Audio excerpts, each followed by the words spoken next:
नमस्कार. आजच्या दिवसातील महत्त्वाच्या आणि सुपरफास्ट 10 बातम्या पाहूया एका मिनिटात.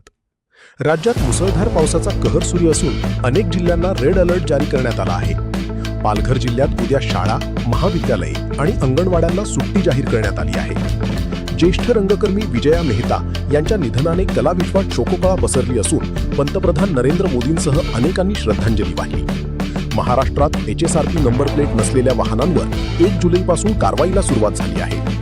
इयत्ता 1 ते 10 पर्यंत मराठी विषय सक्तीने शिकवण्याच्या निर्णयाची अंमलबजावणी करण्यासाठी तपासणी मोहीम सुरू होणार आहे. ICC T20 क्रमवारीत ईशान किशन अव्वल स्थानी पोहोचला असून अभिषेक शर्माला मागे टाकले आहे. व्यावसायिक LPG सिलेंडरच्या दरात 183 रुपयांची कपात करण्यात आली असून व्यावसायिकांना मोठा दिलासा मिळाला आहे. स्वामी समर्थांच्या अक्कलकोटमध्ये अन्न व औषध प्रशासनाची धडक कारवाई, भेसळखोरांवर दंडात्मक कारवाई. विधान भवनात सचिन अहिर यांच्या निवडीची राजकीय वर्तुळात चर्चा रंगली आहे.